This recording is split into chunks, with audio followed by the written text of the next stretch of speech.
The school that I went to was all kids from Cabbagetown. I mean, I thought I lived in the best district in the city. I used to go to the community center a lot, Moss Park, and there were all kinds of activities there. You could go swimming or you could play softball. This picture was taken at one of the schools, I think. These boys, we played baseball. I just knew them because they lived in the area. And then myself. And it wasn't like a boy-girlfriend thing. It was just friends. There was a lot of us that used to hang out together, and really all our time was spent mostly at Moss Park. And that way a lot of kids got in trouble, but we were fortunate. We had the park and everything it had to offer. Don't know where any of those kids are now, because when I moved up with my aunt and uncle, eventually I lost track of them, and my life changed quite a bit. This is a picture of me. So I was very young there, maybe 12, maybe 11. In 1958, my father, he died in the hospital, in St. Michael's Hospital. He had a heart attack, and then he just never recovered from it. And in those days, it was St. Michael's Hospital run by the nuns, and if you weren't 16, you couldn't go in. There was a man I used to play cards with, and he had a little table by the exit door to make sure he didn't let anybody in that shouldn't go in. One day he said to me, "Do you want to visit your dad?" And I said, "Yeah, but I'm not allowed up there." And he said, "I'll tell you how to get up there, and I'll tell you when to go. When the nurses or the nuns are on break, you go under the bed and hide. When they've gone out, sneak out and visit with your father." My dad passed away February 20th, 1958, and my mom passed away February 25th, 1959. She also had a heart attack. Myself and my little nephew, my aunt and uncle picked us up and took us up to their house, which was in Hyde Park. So my life began another chapter at that point. It was very different. There was no Moss Park, there was no community center.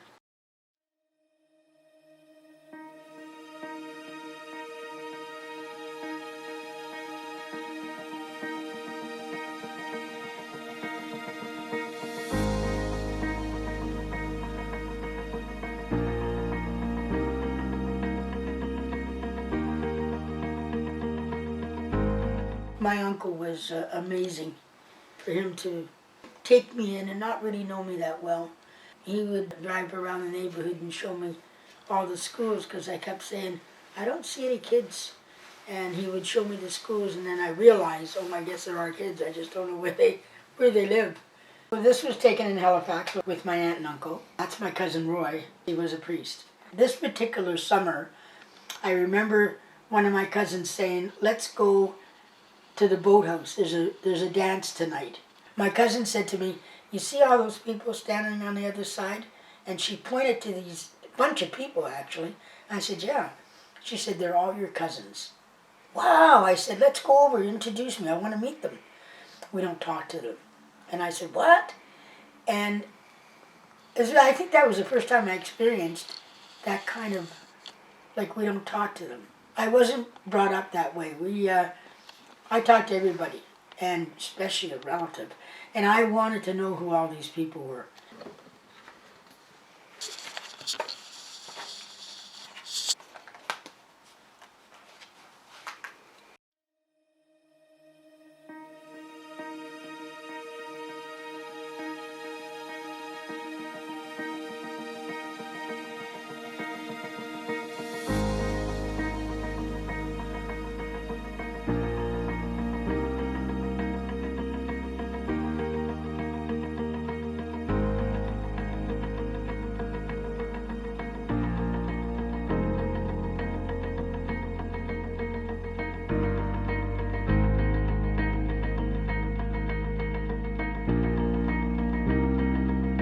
I always wanted to work with kids.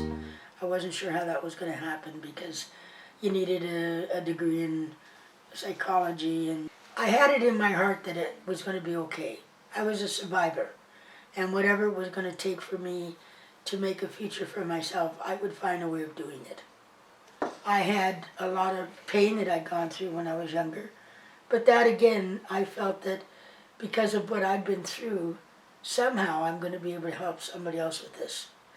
And as a result of that, when I started to foster with a lot of the young girls that we had, that all came out. All that experience, if you want to call it, that came out. My understanding of feelings and what it's like for people to lose and go through things.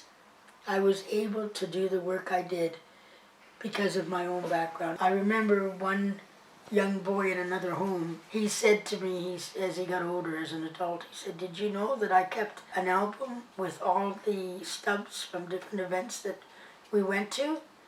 And I said, "No." And he said, "I can't imagine that we would ever have been able to see these things." And when I used to call this home, he would say, "It's Sharyn Lewis, it's Sharyn Lewis. Call her back right away. Maybe she's got something free for us." And not only was I a foster parent, I was a foster parent rep, almost like a union rep. The agency received free tickets to do this or do that, and it would automatically come to me because I was the one that would take the time and make sure they get distributed properly. One time, I got a call at about 4 o'clock in the afternoon, and it was from Skydome. It was Skydome then. It was a basketball game. There were 2 tickets available. It was a little late in the day, but I knew this one young guy, if I called him, I knew that if I called him, he would use them. "Oh yeah," he said, "I'll get a friend, we'll be right there." A few hours later, I got a phone call from him. He said, "Will you marry me?" It was court seats. His friend they were overwhelmed because you could see the hair underneath these guys' arms. That's how close they were. It was a wonderful life. I think that it gave my own children a lot. Their perception, like their whole personalities, and the way they think about things. I think it was the best thing I could have offered for my kids growing up. They shared us with a lot of kids coming in, and it was okay. The only thing that my girls ever asked, and this is true, is how old is she? What grade is she in? That was all they needed to know. That was the most important thing to them. The rest we dealt with. It was exciting having somebody new come in, learning about them. We had kids from all over the world actually. Korea, Mexico, Europe. So for us to see the excitement for some of these kids to do certain things, because we did a lot of stuff. We had a lot of tickets, we went to a lot of plays, went to sports events, and they had those opportunities, and we were able to provide that for them. Because I used to look after all the free tickets that were coming in. I would give them out to foster families so that they could take their kids. Every year from the time it opened, we got season tickets. Whoever lived with us, they got a season ticket. I'd say to the kids, come home right after school. They'd come home, we'd have something to eat, and then we'd run off to Wonderland. And those memories, you can't buy those memories. When the internet came, which was I guess 95, when it was really exploded, it was amazing. You have a library in your home now with all the information you could access. I was always intrigued by the computers. I really wanted to teach people how to use this. I rented a spot. I took 2 computers down. I had a friend who was very involved using the computer, and we start teaching seniors how to access the internet by dial-up, because people just didn't know. We put a sign upstairs, got flooded with people coming in to learn how to do it. And then, because of all the kids that I was connected with through Children's Aid, we ran a summer camp for kids. We had kids that came in that could not sit in a classroom and relax or do their work. They were all over the place. But when they got on the computer, everything changed. They were interested. So it was actually fairly successful.